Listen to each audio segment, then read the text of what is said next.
Welcome to the Alex Jones Show. I'm David Knight, filling in for Alex today. We have a very important and interesting guest that's going to be coming on in just a minute or so. It's Dr. William Pepper.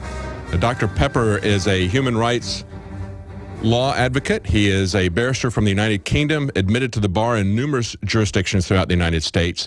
Now, he was involved in the televised trial of James Earl Ray. It was a mock trial to attempt to get Ray the trial that he never had.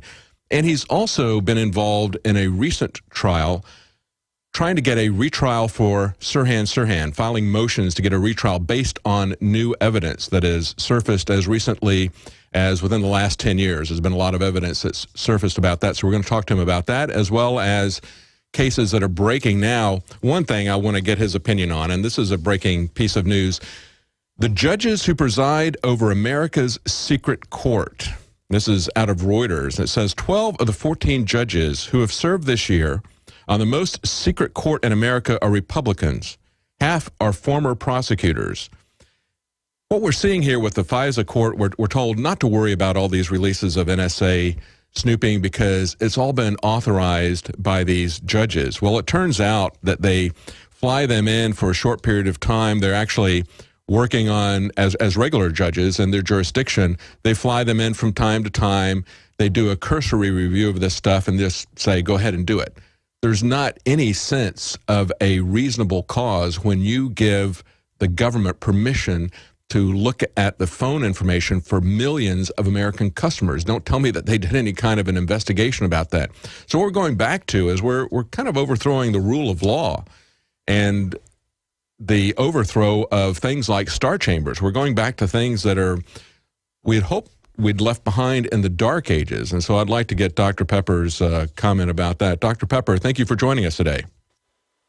It's good to be with you.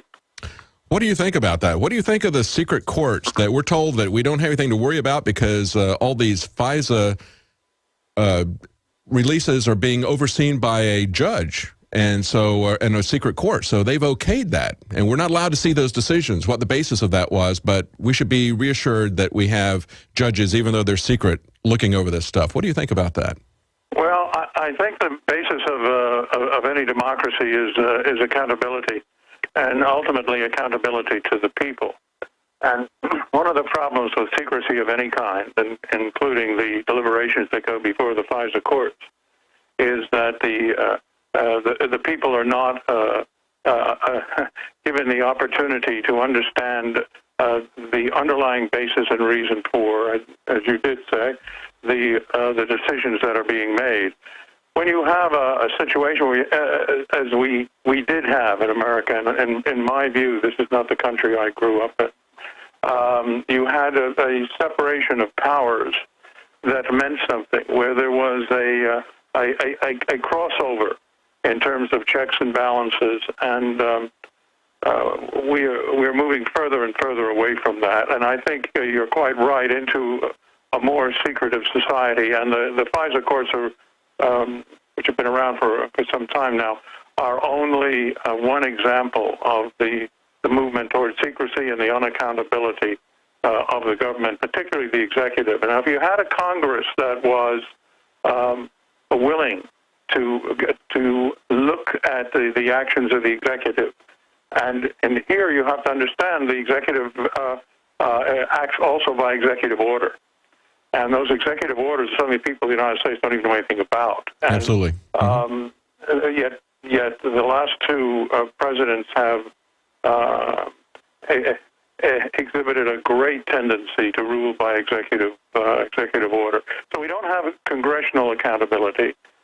Despite a lot of the bluff and the bluster that goes on over nothing, really. And right. Major issues are just ignored. So I think the people should be aware, and I think people should be concerned, and look to trying to reestablish the rule of law in an accountable way. What do you think about the parallels to the Nixon impeachment when we look at what Obama has done? To me, it's amazing the parallels, the nature of what he was accused of, basically using the IRS against enemies, wiretapping people. We see the same things happening with the Obama administration, but the magnitude and the extent of it are so much greater, and yet there's absolutely no talk about impeachment from either party. Well, I mean, this guy is in league with the ruling forces of the society. Right. And they dominate the Congress, and they control the whole process of impeachment. And that's exactly what you were saying in the beginning. You said that this is not the country that you grew up in, because when Nixon was around, at least there was some checks and balances going on from one branch to the other. The Congress would actually stand up and say something about some of these illegal actions, whereas today they just are complicit and go along with it. Well, yeah, you don't have any devotion to the Constitution, no. Really, with few exceptions. And I'm going to say there are some exceptions, but with few exceptions, the Constitution seems to be capable of being ameliorated, pushed aside, all in the name of this new war, this war on terror. And now they're moving this the fear of terrorism very clearly into the domestic side of things. You know, foreign terrorists were the major concern after 9/11. Well, we've crossed that bridge, and we're now involved with concern about domestic terrorism. And I think the number of war games that the Pentagon has slated, and they're available on the Pentagon's website, are indicative of the fact that they are now gearing up for massive crackdown. Absolutely. And I think it's going to ultimately lead to a suppression of all dissent. I think that's where it's heading. We've talked over and over again on this show about how they have set up war games, as you mentioned it, in various cities where they go in and they have joint exercises between the military and the police. And it's being done on an increasingly frequent basis. Part of it is getting people accustomed to that. But the other part of it is, as they said, they like to train in a scenario that they're going to be engaged in. So when you see them in American cities working with the police, you can understand that they're not training for the invasion of Syria, because they don't think that they're going to get the cooperation of the police in Syria. They're training for domestic oppression. That's what they're training in with these different exercises. Don't you believe that? Well, yeah, they've been at this for a long time. The militarization of the police has been going on for well over 35 years. It's been gradual. Mm-hmm. They've been infiltrated by intelligence agencies and the Defense Department, and I think it's virtually complete at this point in time. And the Americans, it's happening right under their noses. Unfortunately, they don't know, and maybe don't want to know. There's a whole psychological mindset that I think you have to be very conscious of and aware of, and it's very easy for citizens in a republic like this to go into a situation of denial, where they just don't want to know. And that is what's most frightening to me, because the only two roads to power and change are money and numbers. Since we know who controls the money, the numbers are the only route available. And if you don't have a mobilized population, as the Occupy movement in its infancy attempted to establish, we're in deep trouble here. Yeah, absolutely. One of the things I'd like to talk to you about is the Sirhan Sirhan case, because that is something that just came up recently, and you're trying to get a new trial for Sirhan Sirhan based on evidence there. It's a fascinating case that's there, but I guess part of it that fascinates me is the fact, and I really respect what you've done, because when you stand up against something that is the narrative of the mainstream media, like the case of the Sirhan Sirhan, you get called a conspiracy theorist, you get ridiculed, and yet it's not an open and shut case. Tell us a little bit about that. Well, I and my colleague Laurie Dusick agreed to take on the Sirhan habeas corpus petition after his then current lawyer Larry Cheater died. We didn't do it. I didn't do it quickly, and I didn't do it surreptitiously or frivolously, because of exactly what you say. I have to be very careful. I try to be very careful about getting involved in causes and fights, because if your fight is not well grounded, if your position is not substantial, you do get attacked. And if you make a mistake along the way, and no matter how small or minor, that of course will be magnified. So you really do have to be when you're coming up against the forces involved in these kinds of cases, and I'm talking about political assassinations, you really do have to be very careful. And I studied that file for a better part of a couple of years, and before I finally agreed to do it. Remember, when I agreed to represent James Earl Ray, I had taken 10 years of working on that case before I agreed to represent James, who was after me for a long time, to do it. Yeah. Because I wanted to be absolutely certain that he played, not only did he not do it, but he played no knowing role in the assassination of Martin King. So I started in 78. It was 88 before I took him on. With respect to Sirhan, we came on in around 2007, I guess, after we really went carefully through the file.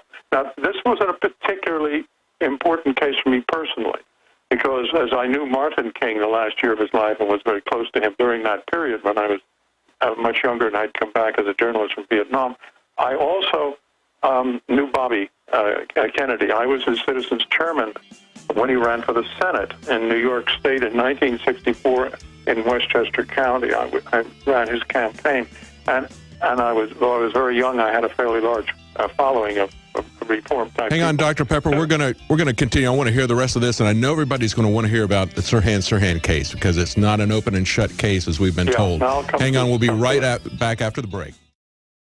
The important thing about the Pro 1 filter today is that the material we use for removing fluoride and other heavy metals now will remove the latest form of fluoride called hydrofluorosilicic acid.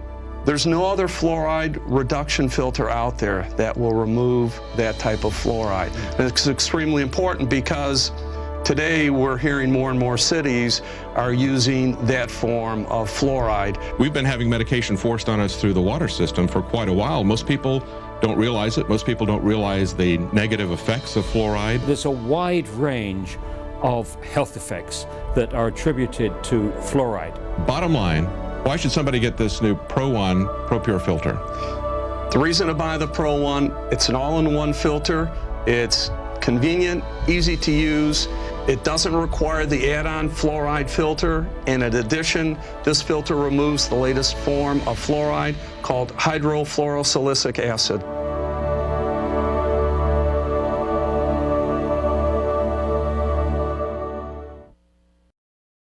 Welcome back to the Alex Jones Show. I'm David Knight, and we're talking to Dr. William Pepper.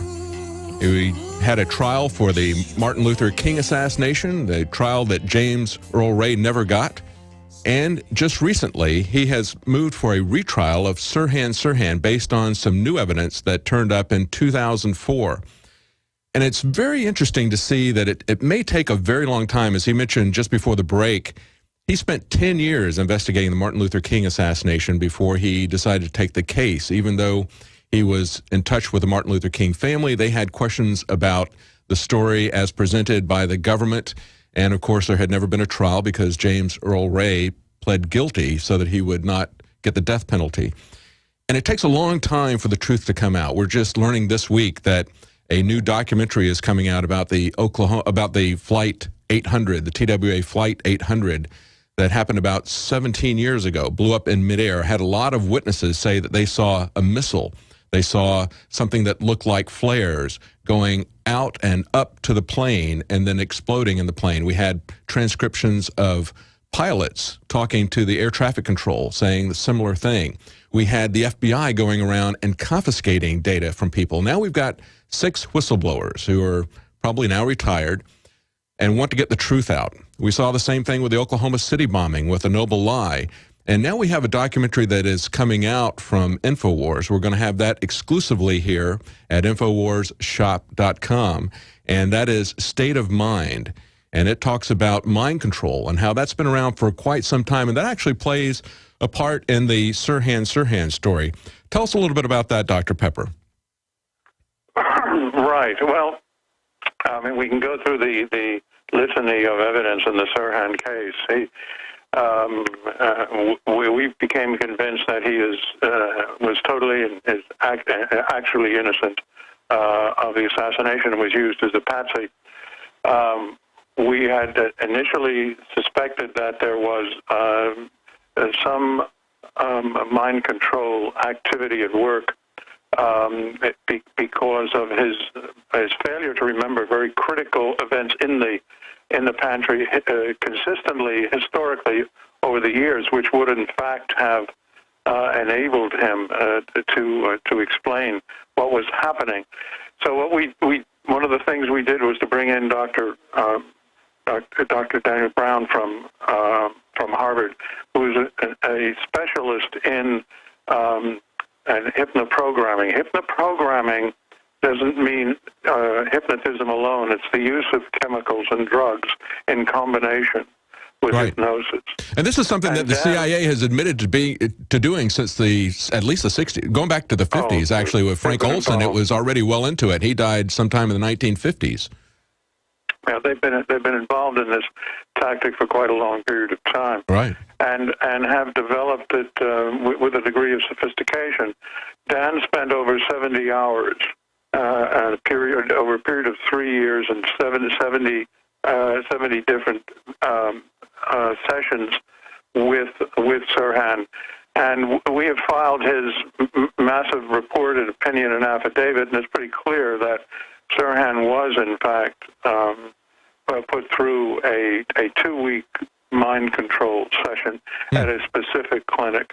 Now, Sirhan claims that he doesn't remember shooting. Actually, he thought he was at a shooting range.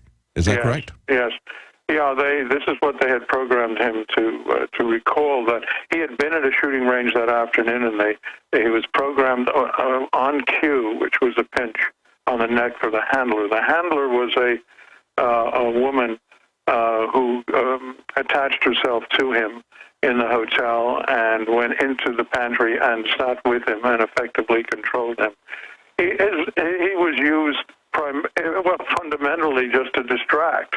He was used to, on the pinch, to get up and see a target, a shooting range target in front of him, and then begin to pull the trigger. He got off 2 shots, and then he was swamped, and his hand was pinned to the table. Mm-hmm. And we have 6 eyewitnesses who saw him being pinned to the table after the second shot. So he kept pulling the trigger robotically, but his hand was on the table and the bullets were careening all over the pantry.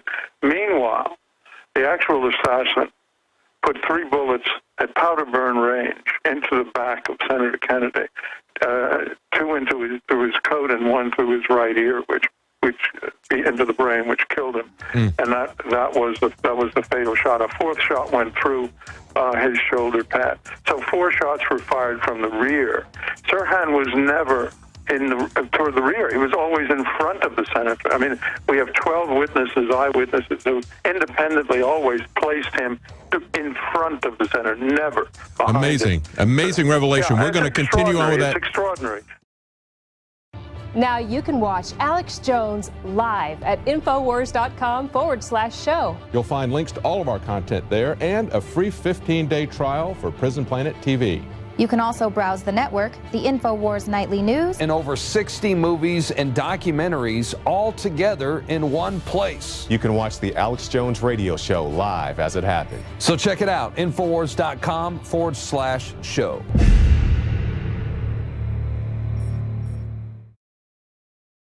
Welcome back to the Alex Jones Show. I'm David Knight, and I'm talking to Dr. William Pepper, and he's trying to get a retrial for Sirhan Sirhan, the accused killer of Robert Kennedy.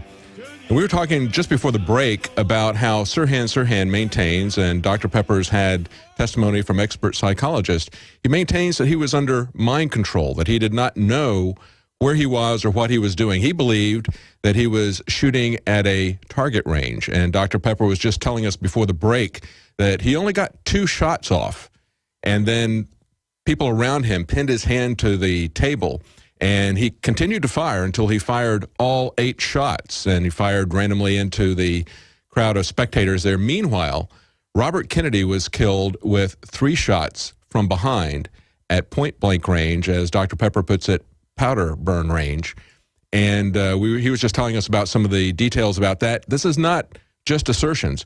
Think about how this was played in the media. think about how they focused on the open and shut case. Here we have a person shooting Robert Kennedy as he's walking through the hotel lobby, and we've got it all on videotape, and here's what we saw, and they just tell you what they saw, and they don't talk about the fact that witnesses pinned his hand to the table after just 2 shots. They just maintain that that's the truth. It's a consistent story across the media because they only had 3 different networks. Now I guess you could say we've got basically one network that's telling the same story. People hear the same story every channel they turn to, so that's evidently the truth. But it's not, is it, Dr. Pepper? No, it's certainly not the truth. The corporate media is not going to reveal the truthful facts about these kinds of cases because the government is involved.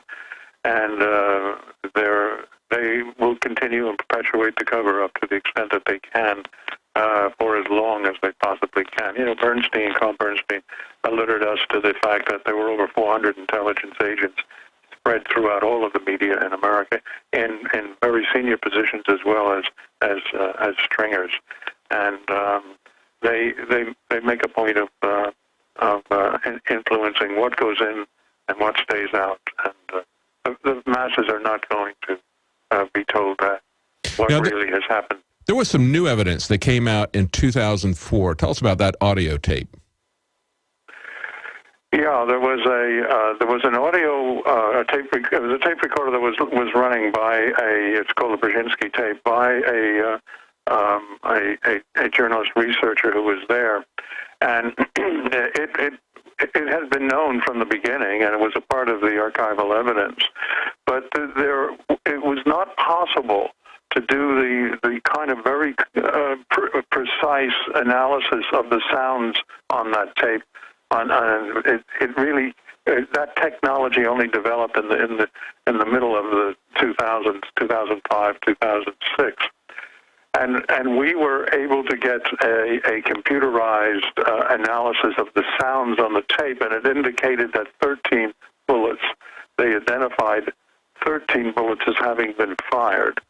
The 13 bullets were fired from 2 different directions, west to east and east to west. Sirhan was firing east to west. Bullets came the other way from west to east. There were 2 different types of guns. They were both .22 calibers, but there was a slightly different. It's amazing that they can detail as a sort of like a radiological difference in the weapons that were fired, and there were some overlapping shots, which means when Sirhan fired his first the 2 shots, and then the balance from the table kept pulling the trigger, there were like shots 3, 4, for example, of the 13 were overlapping. So it was very clear there were 2 guns being fired in the pantry at that time, and that, of course, backs up the truth that Bob Kennedy was killed from the rear with bullets fired in a slightly upward angle with a gun virtually pressed against his body. Now there was also some physical evidence about the bullets being fired at an upward angle too, wasn't there? Wasn't there some bullets that went into the ceiling or something like that? Yeah, there were bullets. There were shots that went over up into the dropped ceiling level, and the one that went through Bob's shoulder pad was another upward shot. There were 4 upward shots fired, 3 of which from behind him, 3 of which did hit him. But this is the kind of evidence and the kind of analysis. In some cases, either was not available or was not presented to the jury at the time. So we believe that there is a legitimate claim under law for Sirhan to be given. Well, we think he should be turned loose, frankly, because of the there were two of the bullets that were introduced in evidence were not the real fatal bullets. We've established that as well.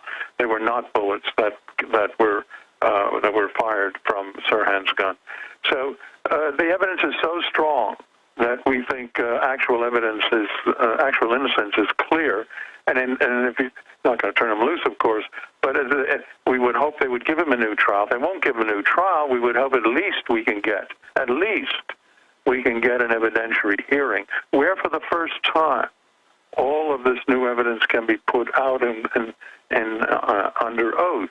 That's really what we would like to see happen. This is a man who's been in prison, as you can imagine, for all of these years, and for a crime that he didn't commit. That's right. You might even consider doing a documentary. I mean, when we go back and look at the Oklahoma City bombings, the Noble Lie went back and talked to so many eyewitnesses and put together so much information. I was aware of a lot of what had been discovered at the time that it happened. I was following it. I knew about the bomb blast patterns not matching, and being testified to that by a former general who was a demolitions expert, not matching the kind of blast pattern that you would have from a single bomb, single point source. There was a lot of information like that it was pretty clear that it didn't match the official story. There was, like I said, about Flight 800, we had a lot of eyewitnesses talking about seeing flares, identifying it as a missile, as a cruise missile, surface-to-air missile. But in each of these cases, we see that the FBI is going around and not just not doing an investigation, but actually taking evidence away. And so that's why I think part of the Sirhan story, as we point out, involves mind control. And that's something that people have kind of laughed off as conspiracy theories or science fiction. That's what but as you said, and as we know, and as this documentary, State of the Mind, is going to point out, it is very well documented. This has been going on for a very long time. It was in the 1950s that Frank Olson died as we believe, at the hands of the CIA, as his family maintains. And he was part of mind control experiments at that time in the mid-50s that have been going on for quite some time. So I think it's very important. Maybe you might consider doing a documentary to get the story out. Well, I'm not a filmmaker. I'm a lawyer.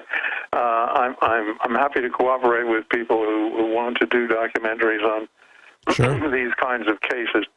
Sure. But I've got to keep my eye on the issues and do what a human rights lawyer should do. Try to right a wrong, rectify an injustice, and that's absolutely a pretty big task in itself. Oh, absolutely. Yeah, I understand. You're not a filmmaker, you're a lawyer, and you do what you do very well, and we really appreciate you standing up for the truth. Now, you've got a new trial that is coming up that you wanted to talk about that you've just started as well. Can you tell us about that? Well, it's in the early stages yet, and it's a work of a man who named Peter Janney, who has published a book called Mary's Mosaic. Peter has worked for about 35 years on that case. The Mary in it is Mary Meyer. Now, the fascinating thing about this case, it's a 50-year-old case. She was assassinated in 1964 in Washington, D.C. She was the only woman Jack Kennedy ever loved and was very, very close to him, and it's quite clear he was going to marry her. I mean, people close to them knew that and said that after the second term. Mary had been married, she's a very prominent Washington person, had been married to Cord Meyer, who was a deputy director of the CIA. And she just had so much of their operations that she couldn't take it, and she divorced him. And then she became close to Jack Kennedy, and they really had a mission for peace. She was about turning him into a real fighter, a warrior, if you will, for peace. And Jack Kennedy, as you know, delivered a famous speech at American University and began to turn directly in that issue. It was beyond that. I mean, she got Tim Leary up at Harvard to give her acid, and she took the president, believe it or not, on his only acid trip to try to open him up. And I think she was very successful and very much in love. And as Peter Janney has documented so well in his book and his work, she came to a point when they assassinated Jack Kennedy. She knew how it happened, and she waited for the Warren Commission report to come out. That report was a total cover-up, as many people believe. Oh, yeah. She confronted her ex-husband, Cord Meyer, and said that quite clearly she was going to blow the whistle on him and Jim Angleton and the agency because of their involvement in the assassination if they didn't allow the truth to come forward about how Jack was killed. Well, this is a brave and courageous and marvelous woman, and frankly, they then assassinated her. They killed her on a towpath when she went for a daily walk outside of her home in Georgetown. They had her assassinated. They set up a black guy, Ray Crump. They tried him, and a wonderful, talented lawyer named W. Roundtree got him acquitted because they didn't have the evidence. They didn't have any forensics, any fibers, they had no evidence. And a witness saw someone, allegedly, this was a part of the staging, standing over the body, was 5 foot 8 inches tall, 185 pounds. Crump was about 5'3", 135 pounds. I mean, it was ludicrous. So the jury, and that's why we love the jury system, isn't it? They acquitted this guy. So it's been an unsolved murder to this point in time. And Peter Janney has identified a key person who was involved in that conspiracy. And yes, he apparently was an intelligence agent. He was there. He was on the scene. And he was used. And we are looking at a way, and it's not easy, as you can imagine, after 50 years, but we're looking at a way to try to bring this into a courtroom where all of the evidence that Peter has uncovered can be put before a judge and jury. And I took this on. I watched Peter's work for a number of years and advised him, stayed in the background, finally agreed to do it, to come on as his counsel, because I came to see that this is maybe the most important of the assassinations because it links. It links to the assassination of Jack Kennedy and Bobby Kennedy, because she was, of course, involved in discussions with the two of them in terms of all kinds of matters. She visited the White House 40 times in the October before the president was killed in November. Wow. So she's very powerful, behind-the-scenes influence to combat the Cold War and to bring America away from the Cold War into a peaceful perspective.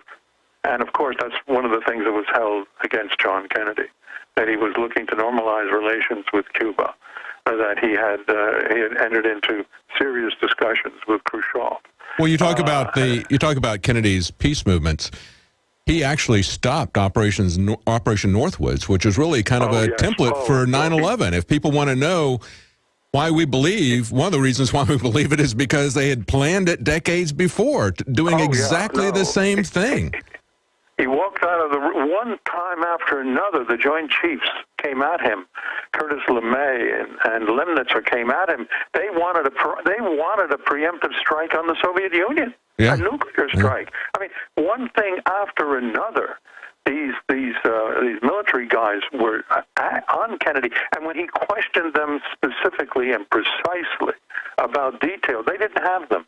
They didn't know that there were 100 land-based surface missiles throughout Cuba.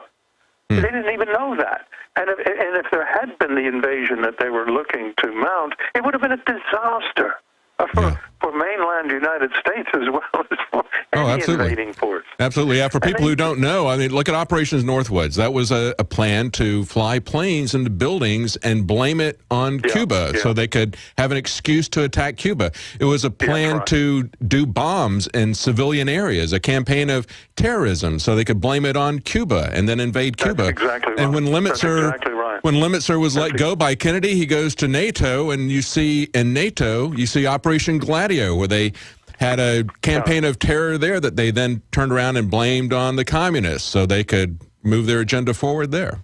Well, there's no question about that. And if Bob Kennedy had been elected president, he had made it, although on the record and officially he never made this commitment, but he did to some of who were very close to him. And he did say one of his first tasks was going to be to reopen the assassination of his brother. And in that, that's a collaboration right across with, with the encouragement, of course, of Mary Meyer. So I think this is a political assassination. People don't know about it. It's an unsolved murder. And I applaud Peter Janney for all of his work, and I'm happy to do what I can do to bring those facts to light because they relate to the other critical assassinations on either side of her death. And yes. I'm happy to do that. Well, it's always a worthwhile thing to go in and search for the truth. And I really appreciate the fact that, as you said, you made sure that you had careful evidence. You went in and you looked for 10 years at the Martin Luther King assassination before you went into it. So we don't want to go in half-cocked about stuff, and we don't want to start throwing around wild accusations, but when you see something that's not right, when you see something that doesn't match the official story, it takes a lot of courage to go against that and to stand up and point out the emperor has no clothes, to say that this isn't true, that, here's what really happened, even especially when it's something like in the case of Sirhan Sirhan, where he talks about having been under mind control. The public is really not ready to accept that on a broad basis yet. We have a lot of education to do because, as we both said, this has been going on for over 60 years, and they've turned it into something of a science. This is something that the CIA, as well as other black ops, have been doing for quite a long time. We're going to be right back with Dr. William Pepper right after the break. Stay tuned. Now you can watch The Alex Jones Show live as it happens at Infowars.com/show. You'll find links to all of our content there and a free 15-day trial for Prison Planet TV. More than 60 movies and documentaries all in one place at Infowars.com/show.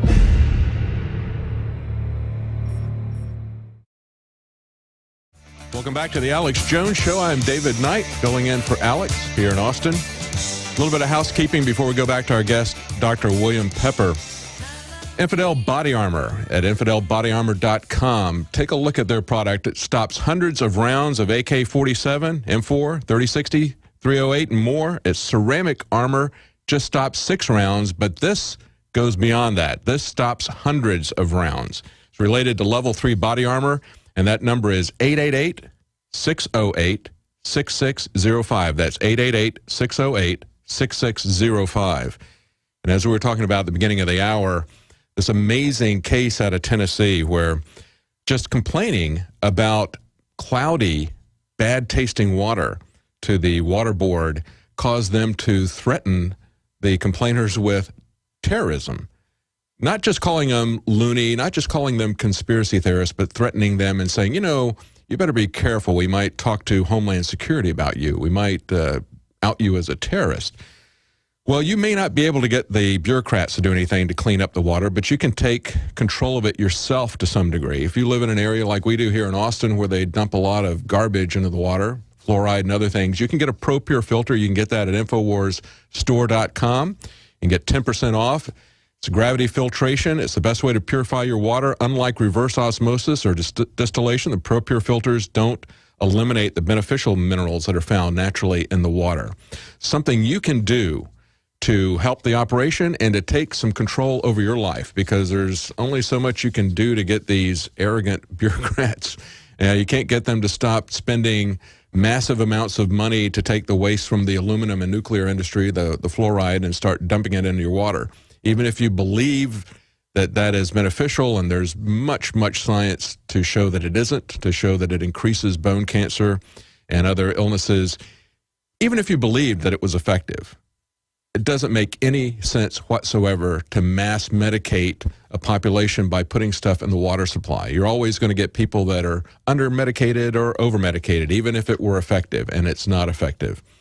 But we were talking to Dr. William Pepper, and he's defended Sirhan Sirhan, trying to get him another trial, trying to get it reopened based on new evidence that surfaced in 2004 about audio recordings that show that there were multiple guns and that there were 13 shots fired, and talking about how there was even physical evidence of these shots in the ceiling. It was upward shots, shot from behind, that actually killed Robert Kennedy. and Sirhan Sirhan was in front, and he was actually maintains that he did not know where he was. He didn't know that he had shot Robert Kennedy. He was told that he had and believed it based on what he had been told. Sounds very similar to the shooting that we had in Aurora, Colorado. And there's a lot to be done in terms of educating the public as to what the CIA has been doing. We had some revelations of the Church Committee hearings in the 1970s where the CIA confessed to quite a bit of things that was news to the general public that had been talked about by other people.